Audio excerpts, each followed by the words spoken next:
Hello students, आप सबको अपने चैनल साइंस जंक्शन में एक और नए वीडियो के साथ स्वागत करती हूँ। आज का ये वीडियो क्लास 10 का अध्याय 12 विद्युत धारा के चुंबकीय प्रभाव पढ़ेंगे, है ना। इससे पहले हम लोग अध्याय 11 में देख चुके हैं विद्युत, ठीक है। आज का ये विद्युत धारा का चुंबकीय प्रभाव, इसका हम कंप्लीट थ्योरी देखेंगे। उसके बाद इसका नेक्स्ट वीडियो में इसका कंप्लीट हम प्रश्न उत्तर देखेंगे। तो चलिए शुरू करते हैं आज की क्लास, विद्युत धारा के चुंबकीय प्रभाव। जैसे कि हम आपको बता दें कि हम अपने वीडियो में क्या करते हैं, इस एनसीईआरटी या फिर आप चाहे एनसीईआरटी ऑल इंडिया पढ़ रहे हैं या फिर ये बिहार बोर्ड्स, एक ही 9-10 का जो है सिलेबस सेम है। इसीलिए आप बिहार बोर्ड से हो या फिर आप एनसीईआरटी का किसी कंपटीशन के लिए तैयारी कर रहे हैं, चाहे जो भी कंपटीशन हो, चाहे बीपीएससी टीआरई 4 हो या फिर एस्टेट हो, तो ये वीडियो आपके लिए जो है वो काफ़ी हेल्पफुल रहेगा। क्योंकि हम इस वीडियो में क्या करते हैं, हम नोट्स में जो है इसका हर टॉपिक लेते हैं और उसको अपने सरल भाषा में पॉइंट टू पॉइंट नोट्स तैयार करके आपको बताते हैं, ताकि जो है वो नोट्स समझने में आसानी हो और कम समय में जो है आपकी तैयारी जो है वो बेहतर हो पाएगा, ठीक है। हम अपने नोट्स में जो है 100% कंटेंट देते हैं, ताकि जो है आप मेरा वीडियो एक बार देख लेते हैं तो आपको किसी और वीडियो की आवश्यकता नहीं हो, ठीक है। और जो भी इसमें कमी रहती है तो वो इसका कंप्लीट प्रश्न उत्तर में वो पूर्ति हो जाती है। तो आप मेरा वीडियो दोनों देखिएगा, यानी कि थ्योरी देख के उसके बाद आप इसका प्रश्न उत्तर वाला वीडियो देखिएगा। तो इस चैप्टर से जो है आने वाले एग्ज़ाम में किसी भी प्रश्न छूटने की संभावना बहुत ही कम होती है, ठीक है। तो चलिए पढ़ते हैं विद्युत धारा के चुंबकीय प्रभाव। इससे पिछले वीडियो में हम विद्युत पढ़े थे। विद्युत क्या था कि आवेश की प्रवाह को क्या कहेंगे, विद्युत कहेंगे। फिर विद्युत धारा क्या था, विद्युत धारा जो है आवेश की प्रवाह होने की दर को विद्युत धारा कहते हैं, जिसको हम I बराबर, है ना, I बराबर Q/T लिखते हैं। यानी आवेश के प्रवाह की दर को क्या कहते हैं, विद्युत धारा, ठीक है। और आवेश क्या था, आवेश जो है धनात्मक और ऋणात्मक जो है ना करंट प्रभावित हो रही थी, उसको क्या कहते थे, आवेश। तो हम जान चुके हैं कि विद्युत या फिर विद्युत धारा क्या है। अब विद्युत धारा के कारण चुंबकीय प्रभाव मीन्स विद्युत धारा के कारण चुंबक पर क्या प्रभाव पड़ता है, इस चैप्टर में हम वही पढ़ेंगे, ठीक है। तो सबसे पहले हम चुंबकीय प्रभाव पढ़ेंगे। तो चुंबक जान लेते हैं कि क्या है ना, कि चुंबक वह पदार्थ है जो लोहे तथा लोहयुक्त चीज़ों को क्या करते हैं, अपनी तरफ आकर्षित करती है। आप लोगों ने क्लास 10th में अभी आगे तो कभी ना कभी चुंबक देखे होंगे बचपन में, इस प्रकार के गोल गोल, है ना। तो वो क्या करता था, लोहे की वस्तु को अपनी ओर आकर्षित करते हैं, ठीक है। लोहा तथा लोहयुक्त चीज़ों को अपनी ओर आकर्षित करती है, वही क्या कहलाता है, चुंबक कहलाता है, ठीक है ना। अब चुंबक के कुछ गुण होता है जिस कारण जो है वो अपने लोहयुक्त या लोहे जैसे वस्तु को अपनी ओर आकर्षित करता है। तो इसका जो है मुख्य 4 नियम गुण याद रखिएगा चुंबक के। नंबर 1 कि प्रत्येक चुंबक के जो है वो 2 ध्रुव होते हैं, 2 ध्रुव, उत्तरी ध्रुव तथा दक्षिणी ध्रुव। मीन्स ये जो है नॉर्थ और साउथ, इसका जो चुंबक के 2 ध्रुव होते हैं, ठीक है, पहला पॉइंट। फिर दूसरा पॉइंट है कि समान ध्रुव एक दूसरे को प्रतिकर्षित करते हैं। मीन्स जैसे कि नॉर्थ और साउथ है, तो यहाँ पर साउथ और नॉर्थ रहेगा, तो ये दूसरे को क्या करेगा, प्रतिकर्षित करेगा। मीन्स ये आकर्षित नहीं करेगा, ये दूसरे को पीछे हटाएगा, है ना। समान ध्रुव एक दूसरे को प्रतिकर्षित करते हैं। बचपन में आप लोग यदि चुंबक खेले होंगे तो जब 2 चुंबक को सटाइएगा, यानी जब उसका साउथ और साउथ एक ही समान हो जाएगा, तो वो आकर्षित नहीं करेगा बल्कि वो पीछे हटाएगा, एक बल लगाएगा पीछे, प्रतिकर्षित करते हैं। जबकि असमान ध्रुव जो है एक दूसरे को आकर्षित करते हैं। मीन्स यदि साउथ और नॉर्थ रहे तो ये दूसरे को क्या करेगा, आकर्षित करेगा, है ना, दूसरे को खींच के पास में लाएगा। तो इसका ये गुण है कि असमान ध्रुव को एक दूसरे को प्रतिकर्षित करते हैं और असमान ध्रुव एक दूसरे को आकर्षित करते हैं। समान ध्रुव समझ गए, नॉर्थ और साउथ, और असमान नॉर्थ और साउथ को भी यानी अलग अलग होनी चाहिए, ठीक है। फिर है चौथा कि स्वतंत्र रूप से लटकाई हुई चुंबक लगभग उत्तर दक्षिण दिशा में रुकती है। मीन्स इसका ये गुण है, यदि स्वतंत्र रूप से चुंबक को लटकाएंगे तो ये हमेशा जो है उत्तर दक्षिण दिशा में रुकती है, ठीक है। इस प्रकार का जो है इसका गुण से ऑब्जेक्टिव टाइप क्वेश्चन बनता है और इसके गुण को याद रखिएगा। चुंबक के 4 गुण हैं, ठीक है। आसान भाषा में हम समझा दिए ताकि आपको अच्छे से समझ में आ जाए। अब हम जानते हैं चुंबकीय क्षेत्र, ठीक है। अब हम पढ़ चुके हैं चुंबक और चुंबक के गुण।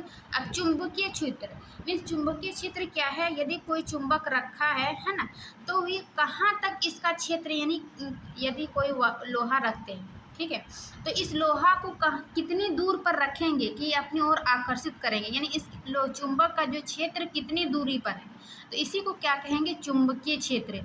यानी कितना दूरी पर ये लोहयुक्त वस्तु को अपनी ओर आकर्षित करती है, उसी क्षेत्र को क्या कहेंगे, चुंबकीय क्षेत्र, ठीक है।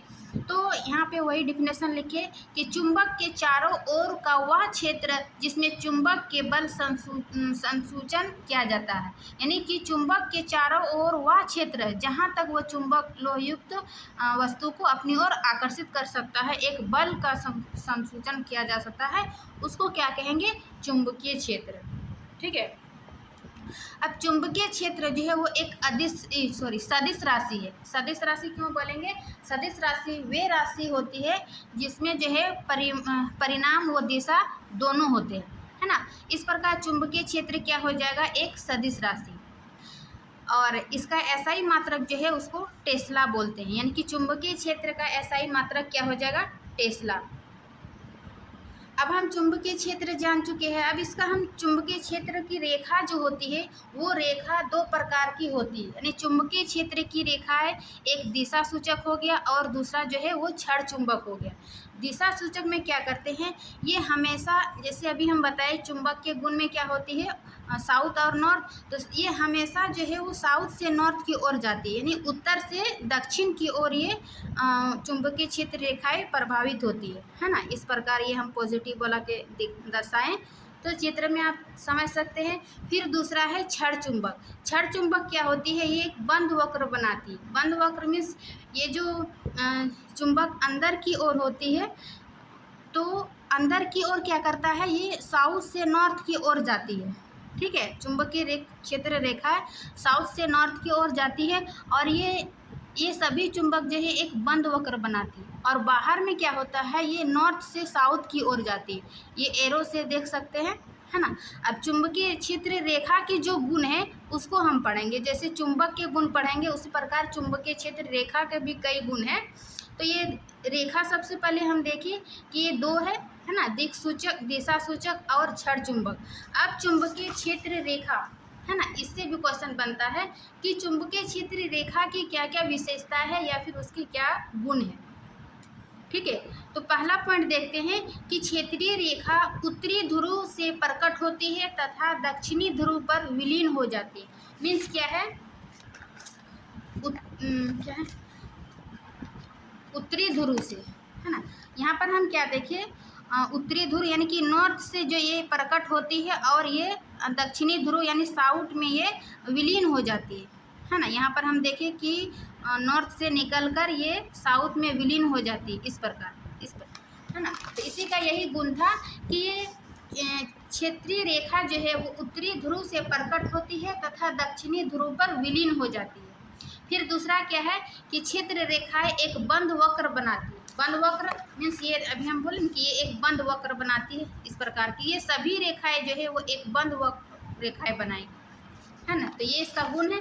फिर तीसरा है कि 2 रेखाएं कभी भी एक दूसरे को प्रतिच्छेदी नहीं करती है।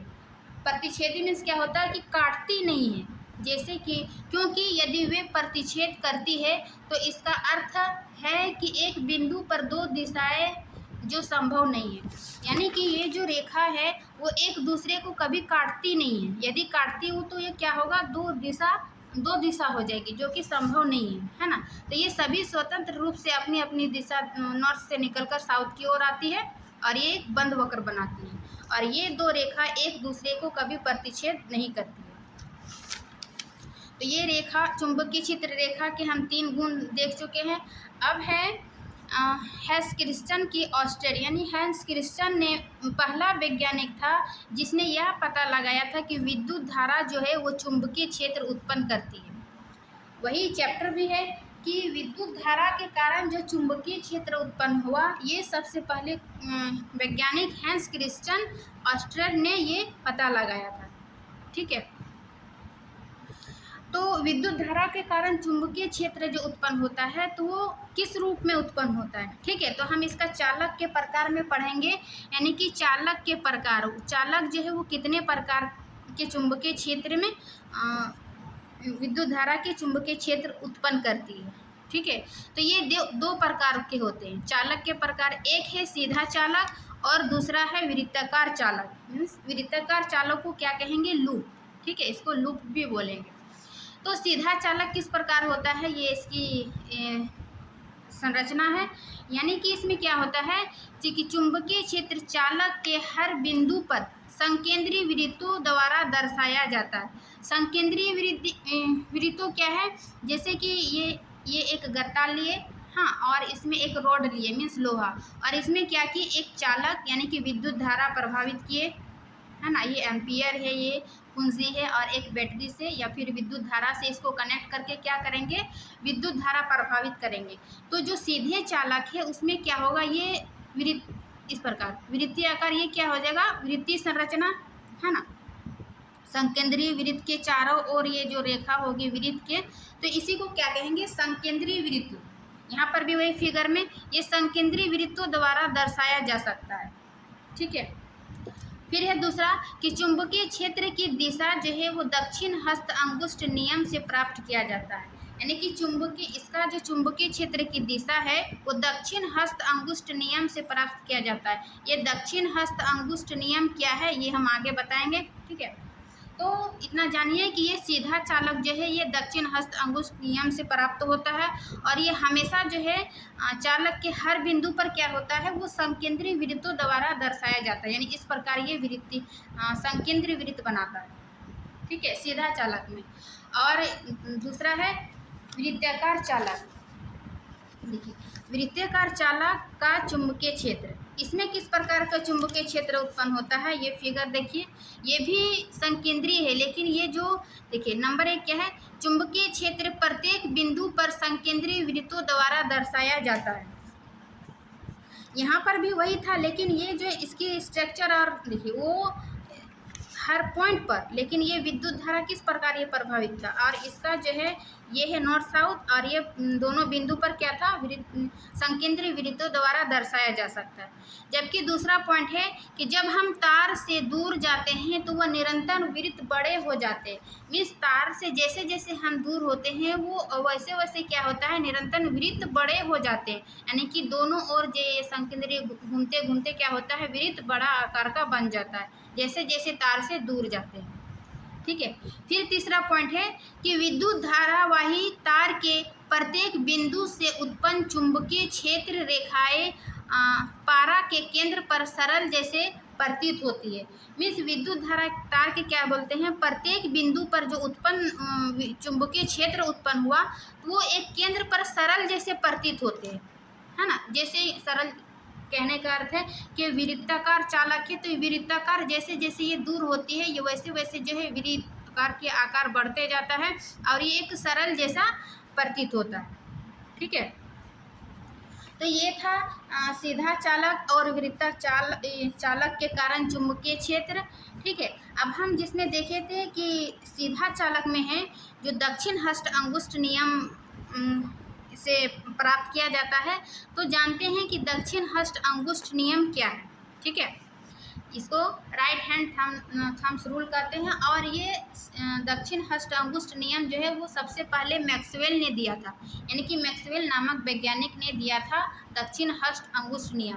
तो यदि कभी कभी ये दक्षिण हस्त अंगुष्ठ नियम ना बताकर कहा जाए कि मैक्सवेल के नियम को क्या कहें व्याख्या करें, तो मैक्सवेल ने क्या दिया था, दक्षिण हस्त अंगुष्ठ नियम। तो इसी को क्या करना है, एक्सप्लेन करना है।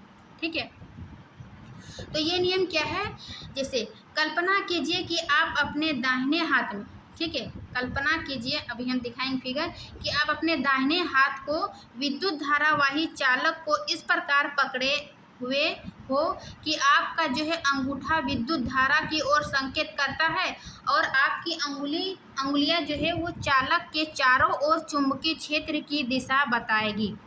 कहने का क्या अर्थ है कि यदि हम दाहिना हाथ को लेते हैं, ये मेरा अंगूठा, तो अंगूठा क्या दर्शाएगा? धारा की दिशा। और ये जो है चालक है, इस चालक जो हमारी प्रत्येक उंगली है इस प्रकार, ये क्या दर्शाएगा? चुंबकीय क्षेत्र की दिशा, है ना, इस प्रकार। इसका हम फिगर भी आपको दिखा रहे हैं।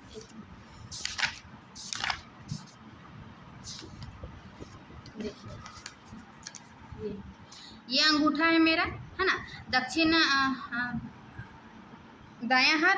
ये जो अंगूठा है ये विद्युत धारा की दिशा बताएगा और ये जो प्रत्येक उंगली है हाथ का, तो ये चुंबकीय क्षेत्र की दिशा को दिखाएगा। इस प्रकार वही हम बोले मुट्ठा बांध रहे, तो ये चुंबकीय क्षेत्र प्रत्येक उंगली, और ये क्या हो जाएगा? विद्युत धारा की दिशा, इस प्रकार, है ना, इस प्रकार। तो ये हो गया फिगर से समय। वही बात था कि दक्षिण हस्त अंगुष्ठ नियम क्या है कि अपने दाहिने हाथ को विद्युत धारावाही चालक को इस प्रकार पकड़े हुए हो कि आपका अंगूठा विद्युत धारा की ओर संकेत करता हो तथा आपकी उंगलियां जो है वो चालक की ओर चुंबकीय क्षेत्र की दिशा बताएगी। ये 2 पॉइंट याद रखिएगा दक्षिण हस्त अंगुष्ठ नियम में कि अंगूठा जो है वो धारा की दिशा में हो, ठीक है, और उंगलियां, मेरी सभी उंगलियां जो है वो चुंबकीय क्षेत्र की दिशा को बताए, ठीक है। तो ये है मैक्सवेल का दक्षिण हस्त अंगुष्ठ नियम, ठीक है। फिर है कि चुंबकीय क्षेत्र को प्रभावित करने वाले कारक, यानी कि चुंबकीय क्षेत्र जो है उसको कौन से कारक जो है प्रभावित करते हैं वो बताना है। तो इसका 3 कारक है। नंबर 1 कि चुंबकीय क्षेत्र, ठीक है, चुंबकीय क्षेत्र जो है वो चालक में से प्रभावित होने वाली धारा। इसका क्या कहने का अर्थ है कि ये दोनों जो है वो एक दूसरे के समानुपाती होता है। मीन्स चुंबकीय क्षेत्र और चालक में प्रभावित होने वाली धारा दूसरे के समानुपाती होता है। कहने का अर्थ है यदि चुंबकीय क्षेत्र बढ़ता है तो चालक में प्रभावित विद्युत धारा भी बढ़ेगा, है ना। अभी जैसे हम बताएं कि ये चुंबक है, ये चुंबक जो है किसी लोह युक्त वस्तु को कितनी दूरी पर वो आकर्षित करती है, वही है चुंबकीय क्षेत्र। तो यदि चुंबकीय क्षेत्र बढ़ेगा तो क्या होगा? चालक में प्रभावित होने वाली धारा भी बढ़ेगी। यही इसका अर्थ है कि उसको प्रभावित करने वाले कारक में क्या हो जाएगा कि यदि चुंबकीय क्षेत्र बढ़ेगा तो चालक में प्रभावित विद्युत धारा भी बढ़ेगा। यदि चुंबकीय क्षेत्र घटती है तो चालक में प्रभावित होने वाली धारा भी घटेगी, ठीक है। तो ये इसका पहला पॉइंट था। दूसरा पॉइंट क्या है? चुंबकीय क्षेत्र। चुंबकीय क्षेत्र जो है वो चालक के दूरी के अनुक्रमानुपाती होता है। अनुक्रमानुपाती मीन्स क्या होगा? यदि चुंबकीय क्षेत्र बढ़ती है तो चालक की दूरी जो है वो घटेगी। ये दूसरे अनुक्रमानुपाती में क्या होता है? ये एक दूसरे के विपरीत होते हैं, उल्टा। यदि चालक की दूरी बढ़ती है तो चुंबकीय क्षेत्र घटेगी, यदि चुंबकीय क्षेत्र बढ़ती है तो चालक की दूरी घटेगी, है ना। तो इसका ये अर्थ हुआ। अब तीसरा है पदार्थ की प्रकृति, यानी कि पदार्थ की प्रकृति, जैसे कि कोई पदार्थ कॉपर है, एल्युमिनियम है, तो किसमें चालक जो है अधिक प्रभावित होगी? तो ये पदार्थ की प्रकृति पर भी निर्भर करती है कि चुंबकीय क्षेत्र चालक में कौन सी धातु जो है कम या अधिक प्रभावित हो रही है, ठीक है। तो ये तीसरा 3 पॉइंट था कि चुंबकीय क्षेत्र को प्रभावित होने वाले कारक। अब हम पढ़ेंगे परिनालिका। देखिए परिनालिका किसको बोलते हैं? ये जो आप देख रहे हैं ना, ये नॉर्मल है या रोड के ऐसे ऐसे, है ना, ये तार लपेटा हुआ, इसी को क्या कहेंगे? परिनालिका। या फिर ये जो बंद चुंबकीय क्षेत्र रेखा था, है ना, तो बंद लूप बनाती है। तो पर लूप के जो अंदर ये प्रत्येक तार जो लिपटी हुई है धारा से, तो ये प्रत्येक तार जो लिपटा रहती है उसी को कहेंगे परिनालिका, ठीक है। वही डिफिनेशन है कि पास लिपटे विद्युत रोधी तांबे के तार के बेलन की अनेक फेरों वाली कुंडली को क्या कहेंगे? परिनालिका। यदि हम ये एक कुंडली है, इसके ऊपर हम यदि तार लपेट देते हैं, है ना, तो उसी को क्या कहेंगे? परिनालिका। पास लिपटे विद्युत रोधी तांबे के तार की बेलन की अनेकों फेरों वाली कुंडली को क्या कहेंगे? परिनालिका। और ये आप फिगर से देख सकते हैं, समझ सकते हैं कि एक कुंडली आकार का है जो पास लिपटी है विद्युत रोधी तांबे के तार से, इसी को क्या कहेंगे? परिनालिका। अब परिनालिका का भी जो है उसका कुछ गुण होगा, तो क्या गुण है ना। तो परिनालिका के गुणधर्म को जानेंगे। पहला क्या है कि परिनालिका का चुंबकीय क्षेत्र जो है वो क्षण चुंबक के जैसा प्रतीत होता है। क्षण चुंबक हम कहाँ देखें, क्षण चुंबक और दिशा चुंबक, ठीक है। ये क्षण चुंबक देखिए, क्षण चुंबक अभी हम देखें ना कि ये एक बंद वक्र बनाती है, तो इसके बीच जो है वो अनेक तार ऐसे लिपटी हुई है ना, तार ऐसे बहुत सारे तार लिपटी हुए, इसी को क्या कहेंगे, परिनालिका। तो इसका गुण में भी वही है कि परिनालिका का चुंबकीय क्षेत्र जो है वो क्षण चुंबक के जैसा प्रतीत होता है, ठीक है, पहला पॉइंट। फिर दूसरा क्या है, परिनालिका के अंदर चुंबकीय क्षेत्र एक समान तथा समानांतर रेखाओं द्वारा दर्शाया जाता है। यानी कि ये जो चुंबकीय क्षेत्र रेखा है वो चुंबक क्षेत्र के अंदर एक समान और तथा समानांतर रेखा द्वारा दर्शाया जाता है, ठीक है, ये परिनालिका।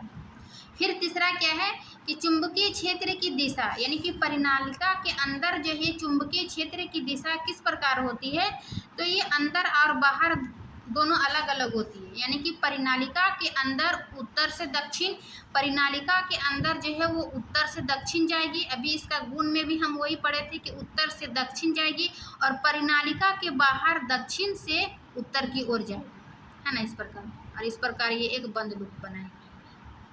तो ये था परिनालिका के गुण, उत्तर से, परिनालिका के बाहर उत्तर से दक्षिण और परिनालिका के अंदर दक्षिण से उत्तर, ठीक है। अब इसका चौथा गुण है कि परिनालिका का उपयोग किसी चुंबकीय पदार्थ जैसे नर्म लोहे को चुंबक बनाने में किया जाता है। यानी कि परिनालिका का उपयोग हम कहाँ करते हैं, जैसे विद्युत धारा के कारण जो चुंबकीय प्रभाव होता है, तो नर्म लोहे के ऊपर हम क्या करते हैं, उस तार को लपेटते हैं, इसीलिए इसका परिनालिका का उपयोग करते हैं चुंबकीय पदार्थ प्राप्त करने के लिए, है ना, चुंबक का गुण बनाने के लिए, ठीक है। तो ये खत्म हो गया परिनालिका। अब है विद्युत चुंबक या फिर अस्थायी चुंबक। यानी कि विद्युत चुंबक को ही हम क्या बोलेंगे, अस्थायी चुंबक। अस्थायी चुंबक क्यों कहेंगे, यानी विद्युत चुंबक, देखिए नाम से ही पता चलता है कि विद्युत के कारण जो चुंबक उत्पन्न होता है उसको क्या कहेंगे, विद्युत चुंबक। तो इससे यह जाहिर होता है कि विद्युत के कारण, यानी कि जब तक विद्युत रहेगी तब तक उसमें चुंबक का गुण होगा, जब तक विद्युत खत्म हो जाती है, कट जाती है, तो चुंबक के गुण खत्म हो जाता है। तो इससे यह पता चलता है कि ये अस्थायी है, यानी कि अस्थायी नहीं है ना। इसमें जब तक विद्युत रहेगी तब तक चुंबक रहेगा, इस प्रकार ये इसको अस्थायी चुंबक बोलते हैं। यानी कि विद्युत चुंबक क्या है, यह एक प्रकार की चुंबक है जिसमें विद्युत धारा चुंबकीय क्षेत्र उत्पन्न होता है, ठीक है। ये विद्युत धारा क्या है, एक प्रकार की चुंबक की है जिसमें विद्युत के कारण जो है वो चुंबकीय क्षेत्र उत्पन्न होता है, ठीक है। अब है एक आता है चुंबकीय क्षेत्र, यानी कि अस्थायी चुंबक और अस्थायी चुंबक में अंतर क्या है। तो अस्थायी तो हम समझ गए कि यह अस्थायी जो है वो चुंबक होता है, अतः आसानी से चुंबक जो है वो समाप्त हो जाता है। यानी कि जब तक इसमें हम विद्युत देंगे तब तक ये चुंबक का गुण होगा, जैसे ही विद्युत को हटाएंगे ये चुंबक का गुण खत्म हो जाता है, खो देती है। इसीलिए जो है ये आसानी से भी इसकी क्या करेंगे, चुंबक को समाप्त हो सकता है। लेकिन अस्थायी चुंबक क्या है, आसानी से चुंबक समाप्त नहीं किया जा सकता। यानी कि इसमें यदि एक बार चुंबक का गुण प्राप्त हो गया तो ये जो है आसानी से ये अपनी चुंबक का गुण समाप्त नहीं होगा, ये अस्थायी चुंबक का गुण है। फिर इसका दूसरा है कि इसकी शक्ति जो है बदली जा सकती है, वही हम बताएं, इसकी शक्ति बदली जा सकती है, जबकि इसकी शक्ति जो है वो निश्चित होती है, ठीक है। फिर तीसरा है ध्रुवीयता बदली जा सकती है। ध्रुवीयता यानी कि नॉर्थ और साउथ जो दो ध्रुव होते हैं वो क्या है, बदली जा सकती है, इसमें जो है वो बदली नहीं जा सकती है। फिर चौथा है प्रायः अधिक शक्तिशाली होता है और ये प्रायः कमज़ोर चुंबक होता है। जैसे कि इसमें कार्बन स्टील वगैरह इसमें अस्थायी चुंबक का उदाहरण होता है, ये कमज़ोर चुंबक होता है और ये इसमें अधिक शक्तिशाली चुंबक। तो ये 4 पॉइंट मुख्य था, यानी कि अस्थायी चुंबक और अस्थायी चुंबक में अंतर। ठीक है, एग्जाम में ये दोनों में अंतर पूछ देता है, तो आप इस प्रकार का तुलना करके पॉइंट करके लिखिएगा। ठीक है, तो ये थी विद्युत चुंबक परिनालिका, ये सभी हम जान चुके हैं। ठीक है, अब हम पढ़ेंगे किसी चुंबकीय क्षेत्र में चालक पर बल, यानी चुंबक क्षेत्र तो उत्पन्न हो चुका है, अब उस चुंबकीय क्षेत्र में जो है वो चालक पर बल, यानी किस प्रकार उस चालक पर बल का अनुभव होता है। ठीक है, तो इसका पता सबसे पहले जो है वो आंद्रे मेरी एम्पियर नामक वैज्ञानिक ने किया था। ठीक है, आंद्रे मेरी एम्पियर ने प्रस्तुत किया कि चुंबक भी किसी विद्युत धारावाही चालक पर जो है वो परिणाम में समान परंतु दिशा में विपरीत बल आरोपित करते हैं। इसका कहने का क्या अर्थ है कि यदि चुंबक में किसी विद्युत धारा प्रभावित हो रही है, तो यदि चालक यहाँ पर चुंबक दिया है और ये एक चालक प्रभावित किया है, तो यदि चालक और चुंबकीय क्षेत्र जो है परिणाम तो समान है परंतु दिशा जो, यदि चालक इधर आ रही है तो ये चुंबकीय क्षेत्र इधर होगा, चुंबकीय क्षेत्र इधर आ रहे हैं तो चालक भी इधर, यानी कि एक दूसरे के विपरीत बल आरोपित करती है। ठीक है, तो ये इसका चुंबकीय क्षेत्र चालक पर जो बल उत्पन्न होता है उसका ये नियम था कि चुंबक के किसी विद्युत धारावाही चालक पर परिणाम जो है परिणाम में समान परंतु दिशा में जो है विपरीत बल आरोपित करती है। ठीक है, अब चालक में विस्थापन उस समय अधिकतम होता है जब विद्युत धारा की दिशा चुंबकीय क्षेत्र की दिशा के लंबवत होती है। मीन्स इसका कहना है कि चालक में विस्थापित उस समय अधिक होता है जब विद्युत धारा है ना, विद्युत धारा की दिशा चुंबकीय क्षेत्र की दिशा के लंबवत हो, है ना, लंबवत इस प्रकार, है ना, लंबवत हो, तो इस प्रकार में जो है अधिक विद्युत धारा अधिकतम होता है ना, विस्थापन। फिर इसका तीसरा पॉइंट है कि विद्युत धारा की दिशा बदलने पर बल की दिशा भी बदल जाती है, यानी कि यही बोले कि विद्युत धारा की यदि दिशा चेंज करेंगे तो विद्युत धारा की दिशा चेंज करेंगे तो इसके बल की दिशा भी चेंज हो जाएगा। तो इस प्रकार जो है विद्युत क्षेत्र और चालक पर क्या प्रभाव था, दोनों एक दूसरे का, है ना, विपरीत बल आरोपित करता है। चालक में विस्थापन अधिकतम होता है जब चुंबकीय क्षेत्र लंबवत होती है और विद्युत धारा दिशा के बदलने पर बल की दिशा भी बदल जाती है। ठीक है ना, तो ये चुंबकीय क्षेत्र में चालक पर बल का ये 3 पॉइंट था। ठीक है, आप ध्यान में रखिएगा। आप देखिए फिगर में भी वही दर्शाएं जो कि भाषा में लिखा हुआ है। अब है जैसे कि हम पीछे दक्षिण हस्त किसका, मैक्सवेल का दक्षिण हस्त अंगुष्ठ नियम पढ़े, उसी प्रकार हम फ्लेमिंग का बायां हस्त नियम पढ़ेंगे। यानी कि बायां हस्त नियम किसने दिया था, ये फ्लेमिंग ने। तो ये दोनों वैज्ञानिक याद रखिएगा, मैक्सवेल और फ्लेमिंग। ठीक है, इसमें क्या था कि अपने हाथ की तर्जनी, मध्यमा तथा अंगुष्ठ, देखिए तर्जनी, मध्यमा तथा अंगुष्ठ किसको बोलेंगे, ये जो मेरा अंगुष्ठ हो गया, ठीक है, और ये तर्जनी, ये बीच वाला, ये अंगूठा, ये तर्जनी और ये हो जाएगा मध्यमा, है ना, ये अंगूठा, तर्जनी और ये मध्यमा। इसको इस प्रकार देखिए, वीडियो में नहीं आ पा रहा है लेकिन हम यहाँ फिगर में दिखा रहे हैं कि फ्लेमिंग का बाम हस्त नियम क्या है। ये अंगूठा को इस प्रकार, अंगूठा, ये अंगूठा जो है बल की दिशा को बताएगा और ये चुंबकीय क्षेत्र, तर्जनी क्या है, चुंबकीय क्षेत्र को, और ये मध्यमा विद्युत धारा की दिशा को बताती है। ठीक है ना, इस प्रकार देखिए अंगूठे को, ये क्या है, फ्लेमिंग का बायां हस्त नियम। तो अपने हाथ के तर्जनी, मध्यमा तथा अंगूठा को इस प्रकार फैलाइए कि ये तीनों एक दूसरे के परस्पर लंबवत हो, है ना, एक इस प्रकार फैलाइए कि ये क्या होगा, तीनों एक दूसरे के परस्पर लंबवत हो, पहला पॉइंट। दूसरा पॉइंट है, यदि तर्जनी चुंबकीय क्षेत्र की दिशा, यानी कि ये तर्जनी चुंबकीय क्षेत्र की दिशा और मध्यमा चालक में प्रभावित विद्युत धारा की दिशा, यानी ये मध्यमा बीच का उंगली, ये चालक की विद्युत धारा की दिशा की ओर संकेत करती है। ठीक है, संकेत करती है, तो अंगूठा जो है वो चालक की गति की दिशा या बल की दिशा की ओर संकेत करेगा। वही है, यदि क्या है, तर्जनी, ठीक है ना, यदि तर्जनी चुंबकीय क्षेत्र की दिशा की ओर प्रभावित कर रहे हैं और ये जो मध्यमा है वो विद्युत धारा विद्युत धारा की दिशा की ओर संकेत करती है, तो अंगूठा क्या होगा, गति की दिशा या फिर बल की दिशा की ओर संकेत करेगा। यही क्या है, फ्लेमिंग का बायां हस्त नियम। ठीक है, इसका यूज जो है विद्युत मोटर या फिर लाउड स्पीकर ये सब में किया जाता है, फ्लेमिंग का बायां हस्त नियम। तो आप लोग ये फिगर बना सकते हैं, तो फिगर बना के या फिर इस प्रकार भी सरल भाषा में, जैसे ये बल को अंगूठा में दिखाया और ये तर्जनी को चुंबकीय क्षेत्र में और ये मध्यमा का उंगली ये धारा की दिशा में। इस प्रकार ये क्या है, तीनों एक दूसरे के लंबवत हो। ठीक है ना, इस प्रकार आप सरल समझने के लिए बना सकते हैं, या फिर आप ये वाला बना के ये एक्सप्लेन कर दीजिएगा, तो आपको जो है फुल मार्क्स मिलेगा। ठीक है, अब हम इतना जान चुके हैं। अब है कि विद्युत, घरेलू विद्युत परिपथ मीन्स हमारे घरों में जो विद्युत होता है वो किस प्रकार के होता है, घरेलू विद्युत परिपथ। ठीक है, तो सबसे पहले इसमें जानते हैं कि जो इसमें जो 3 प्रकार के तार होते हैं हमारे जो घर में यूज होता है विद्युत। ठीक है, 3 प्रकार के तार होते हैं। नंबर 1 क्या है, विद्युन्मय तार, दूसरा क्या है उदासीन तार, और तीसरा है भूतार।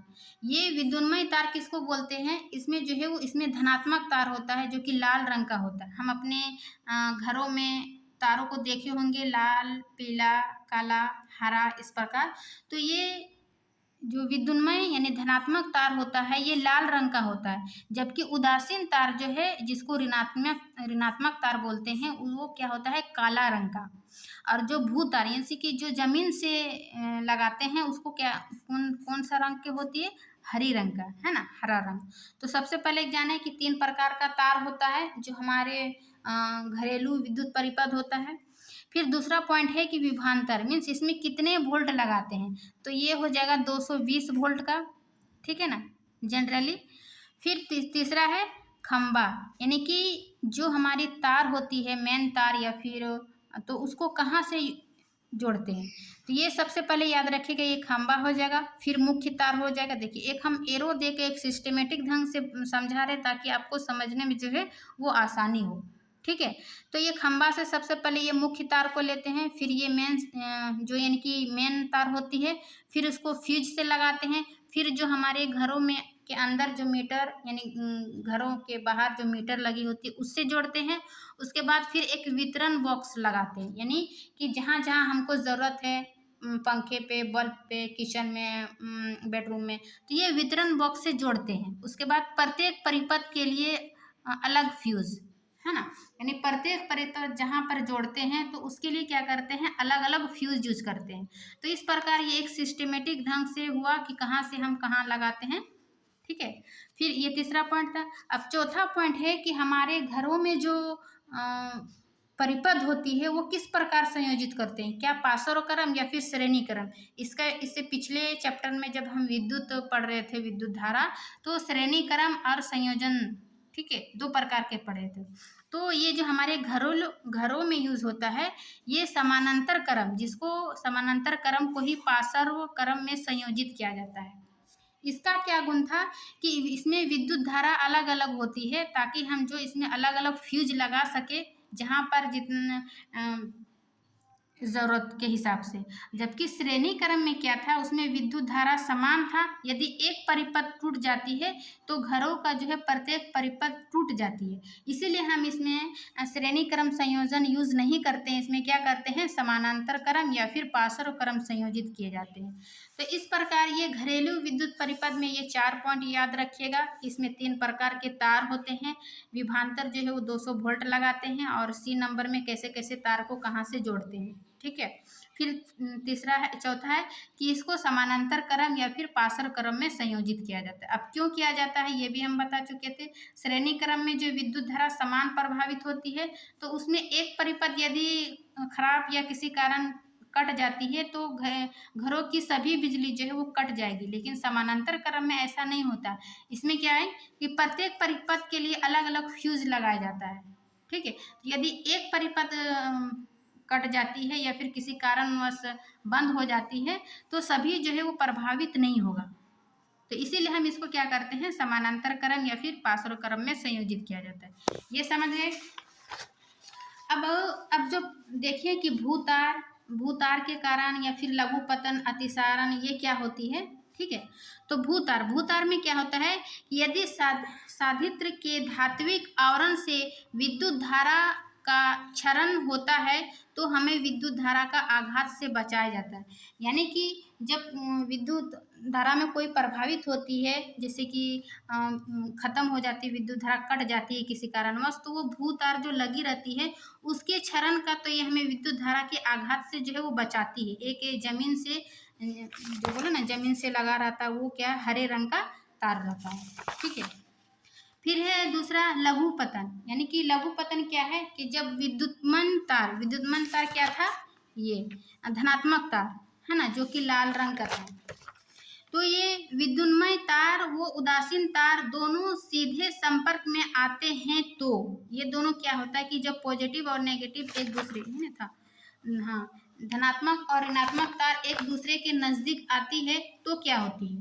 तो नंबर 1 है कि परिपथ में प्रतिरोध जो है वो कम हो जाता है। पहला पॉइंट कि जब एक दूसरे के नजदीक आती है तो परिपथ में जो प्रतिरोध होती है वो कम हो जाती है। और दूसरा क्या है, अतिभारण हो सकता है। अतिभारण मीन्स बिजली में जो होता है कि लोड हो जाने के कारण कभी कभी तार जल जाती है, तो ये लघु पतन के कारण जो है वो अतिभारण हो जाती है, ठीक है। अतिभारण क्या है ये अच्छे समझते हैं कि जब विद्युत धारा की क्षमता से ज़्यादा विद्युत धारा खींची जाती है तो उसको क्या कहेंगे, अतिभारण। यानी कि 200 वोल्ट हम है ना, अभी बताएं कि घरेलू विद्युत परिपथ में कितना वोल्ट लगाते हैं, 220 वोल्ट। यदि इससे अधिक हम देंगे तो क्या होगा, वो अतिभारण हो जाएगा, यानी कि वो क्षमता से अधिक हो जाएगा, जिस कारण जो है वो हमारी तार जल जाती है या फिर खराब हो जाती है। तो ये अतिभारण के कारण। अब अतिभारण के कारण क्या होती है, ठीक है। पहला 2 पॉइंट याद रखिएगा। पहला पॉइंट कि आपूर्ति जो है वो वोल्टता में दुर्घटनावश होने की वृद्धि, वही है कि जब लोड अधिक हो जाएगी उससे क्षमता के से अधिक, तो क्या होगा, विद्युत धारा उसकी आपूर्ति खत्म हो जाएगी। और एक ही सॉकेट में बहुत से विद्युत साधितों को संयोजित करना, यानी कि किस कारण से अतिभारण होता है, तो ये हो गया अधिक वोल्टता। फिर दूसरा क्या है कि एक ही तार में हम अधिक परिपथ ले जाते हैं, यानी एक ही मैन है उसी से हम अधिक जोड़ देते हैं, बल्ब जोड़ दिए, पंखा जोड़ दिए, कूलर जोड़ दिए, है ना। तो इस प्रकार क्या होगा, तो उसमें आग लगने या फिर लाइन कटने उससे भी क्या हो जाएगा, अतिभारण हो जाएगा, जो किसी कारण दुर्घटनावश होने की संभावना जो है वो अधिक बढ़ जाती है। तो ये था लघु पतन से अतिभारण होता है। अतिभारण क्या है, फिर अतिभारण के कारण यानी कि किस कारण से अतिभारण होता है, ये 2 पॉइंट देखें, ठीक है। अब इसके लिए जो हम घरेलू विद्युत परिपथ देखें कि उसके लिए तो कुछ सुरक्षा होनी चाहिए, ठीक है। तो हम उसके लिए कुछ सुरक्षा युक्तियाँ यूज करते हैं। क्या यूज करते हैं, नंबर 1 विद्युत फ्यूज, है ना। यानी कि यदि हमको इसीलिए बोलते हैं कि जब हम रूम पे रहते हैं तो पंखा ऑन रहना है, अगर रूम से हम बाहर निकलते हैं तो उस फ्यूज को जो है बंद कीजिए, इसीलिए विद्युत फ्यूज, ताकि हम एक्स्ट्रा बिजली की बचत कर सकें, ठीक है। विद्युत फ्यूज ये एक सुरक्षा है। फिर दूसरा है भूसंपर्क तार, यानी कि अभी हम बताएं कि विद्युत धारा ये क्या करता है, भूतार को क्या करते हैं, विद्युत धारा के आघात से बचाता है। ये दूसरा पॉइंट हो जाएगा कि भू संपर्क तार। फिर तीसरा मिनिएचर सर्किट ब्रेक, यानी कि MBC ये लगाया जाता है, ताकि यदि हमारे घरों में अतिभारण की हो तो ये अपने आप जो है वो कट हो जाएगी। ये आजकल यूज़ होता है, MBC लगाया जाता है, ठीक है। अपने आप यदि हमारे घरों में विद्युत परिपथ में अतिभारण हो, यानी कि तो उसको ये अपने आप पूरा करंट कट जाती है MBC के कारण, ठीक है। तो ये सुरक्षा युक्तियों के 3 पॉइंट था। अब है कि 2 भिन्न भिन्न परिपथ, ठीक है, यानी कि भिन्न भिन्न परिपथ जो कि आपके चैप्टर में दिया हुआ है, इसलिए हम बता रहे हैं कि ये 15 एम्पियर और 5 एम्पियर। 15 एम्पियर में क्या है, ये गीजर, AC, कूलर आदि इस सब को लगाते हैं, और ये 5 एम्पियर में पंखा, बल्ब आदि इसको यूज़ करते हैं, यानी कि 2 भिन्न भिन्न परिपथ, ठीक है। तो ये 2 था, 15 एम्पियर वाला और 5 एम्पियर वाला, ठीक है। अब इस चैप्टर में बच जाती है एक विद्युत चुम्बकीय प्रेरण, ठीक है। विद्युत चुम्बकीय प्रेरण क्या है, जैसे पिछले हम पढ़े कि विद्युत धारा के कारण जो चुंबकीय उत्पन्न हुआ वो चुंबकीय क्षेत्र। अब विद्युत चुंबकीय प्रेरण क्या है, इसे जानने से पहले हम थोड़ा सा ये जान लेते हैं कि मानव शरीर के हृदय व मस्तिष्क के महत्वपूर्ण चुंबकीय क्षेत्र होता है। यानी कि हमारे चुंबकीय क्षेत्र का यूज हमारे शरीर के अंदर हृदय व मस्तिष्क में महत्वपूर्ण चुंबकीय क्षेत्र होता है, क्या, जिसको बोलते हैं एमआरआई। यानी कि जब कोई बीमार होती है तो उसको डॉक्टर की सजेस्ट किया जाता है कि एमआरआई करवाए। एमआरआई क्या है कि मैग्नेटिक रिजोनेंस इमेजिंग, यानी कि चुंबकीय अनुनाद प्रतिबिंबन, ये हो जाएगा इसका हिंदी। तो इसका प्रयोग करके शरीर के भीतरी अंगों का प्रतिबिंब प्राप्त किया जा सकता है। यानी कि हमारे शरीर का कोई भी अंग यदि क्षतिग्रस्त हो जाता है तो उसका प्रतिबिंब प्राप्त किया जाता है ये एमआरआई से, ताकि जो है उसका सटीक इलाज हो सके। तो ये एक चुंबकीय क्षेत्र यूज होते हैं हमारे शरीर के अंदर, एमआरआई, ठीक है। और चुंबकीय विद्युत चुंबकीय प्रेरण में है एक गैल्वेनोमीटर। गैल्वेनोमीटर क्या है, ये एक ऐसी युक्ति है जो परिपथ में विद्युत धारा की उपस्थिति संसूचित करता है या धारा की दिशा को भी संसूचित करता है। मीन्स कोई जैसे विद्युत है, उसमें विद्युत परिपथ है क्या नहीं, विद्युत धारा की नहीं, तो इसकी उपस्थिति यानी इसकी है, इसका संरचना जो है वो गैल्वेमीटर से हम प्राप्त करते हैं। या फिर धारा किस दिशा में है, या फिर इसमें विद्युत धारा प्रभावित हो रही कि नहीं, कैसे, तो ये सभी चीज़ों को हम विद्युत चुंबकीय प्रेरण में देखेंगे। जैसे विद्युत चुंबकीय प्रेरण क्या है कि जब किसी चालक को प्रतिवर्ती चुंबकीय क्षेत्र में रखा जाता है। प्रतिवर्ती चुंबकीय क्षेत्र क्या है, मीन्स परिवर्तनशील चुंबकीय क्षेत्र, मतलब उसकी मान में जो है वो चेंज होकर कर सकते हैं, उसकी दिशा चेंज सकते हैं, उसकी ऊपर धारा की दिशा परिवर्तन कर सकते हैं, इसीलिए इसको बोलते हैं परिवर्ती चुंबकीय क्षेत्र में रखा जाता है। ये हो गया चालक। चालक क्या होती है, जिसमें विद्युत धारा प्रभावित होती है। तो माना कि हम एक नरम लोहा लिए, ये एक रॉड है, ठीक है, उसमें परिनालिका का यूज अभी हम बताएं कि विद्युत चुंबक प्राप्त करने के लिए या चुंबक बनाने के लिए, तो इस प्रकार ये परिनालिका के रूप में लेंगे, ठीक है, चालक, और उसमें क्या करेंगे, विद्युत धारा प्रभावित करते हैं कि जब किसी चालक को प्रतिवर्ती चुंबकीय क्षेत्र में रखा जाता है, ये चुंबकीय क्षेत्र रखा जाता है, तो चालक में विद्युत धारा प्रेरित होती है। तो इस चालक में हम क्या देखें कि विद्युत धारा जो है प्रभावित हो जाती है, तो यह धारा प्रेरित विद्युत धारा कहलाती है, ठीक है। तो किसी चुंबकीय क्षेत्र जब हम रखेंगे, परिवर्ती चुंबकीय क्षेत्र, इसके कारण जो है ये कुंडली में या फिर जो हम परिनालिका में जो तार दिए उसमें क्या हुआ, विद्युत धारा प्रभावित हो रहा है, और इन सभी घटना को हम क्या कहेंगे, विद्युत धारा, विद्युत चुंबकीय प्रेरण। और ये इसमें विद्युत धारा है क्या नहीं, इसका पता करने के लिए हम यहाँ एक गैल्वेनोमीटर लगाए, यानी कि जब इसमें विद्युत धारा प्रभावित होगा तो ये गैल्वेनोमीटर जो है वह विक्षेपित होगा, ठीक है ना। इससे यह पता चलता है कि ये चुंबकीय क्षेत्र के कारण, यानी कि परिवर्ती चुंबकीय क्षेत्र के कारण जो है इसमें विद्युत धारा प्रभावित हुआ है। इसका संकेत कौन बताएगा, ये गैल्वेनोमीटर। क्यों, क्योंकि ये गैल्वेनोमीटर जो है विक्षेपित हो जाती है, ठीक है ना। तो विद्युत धारा कहलाती है तथा इस परिघटना को विद्युत चुंबकीय प्रेरण कहलाती है। समझ गए कि किसी चालक रखेंगे और उस चालक में जो है वो प्रतिवर्ती चुंबकीय क्षेत्र के कारण जो चालक में विद्युत धारा प्रभावित हुआ, इस पूरे घटना को क्या कहेंगे, विद्युत चुंबकीय प्रेरण। और विद्युत धारा प्रेरित हुआ कि नहीं हुआ, ये हमें जानकारी देती है गैल्वेनोमीटर, ठीक है। ये क्या हो जाता है, विक्षेपित हो जाती है। ये फिगर में हम इस प्रकार हम यहाँ पे लगाए एक गैल्वेनोमीटर, ताकि हम पता चल सके कि चालक में जो है विद्युत धारा प्रभावित हुआ या फिर नहीं, ठीक है। इसके लिए हम क्रियाकलाप लेते हैं, 2 क्रियाकलाप है, ठीक है, यानी कि कुंडली लेके, जब कुंडली चुंबक को कुंडली की तरफ लाया जाता है, यह है कुंडली, ये चुंबक को कुंडली की तरफ लाया जाता है, तो गैल्वेनोमीटर में क्षणिक विक्षेप विद्युत धारा की उपस्थिति को इंगित करता है। यानी कि जब कुंडली के तरफ चुंबक को लाया जाता है तो ये गैल्वेनोमीटर जो है वो विक्षेपित हो जाती है। विक्षेपित होने से हम क्या पता चलते हैं कि ये कुंडली में जो है इसमें विद्युत धारा प्रभावित हुआ है, ठीक है। ये एक क्रियाकलाप है जो हम समझाए वही है।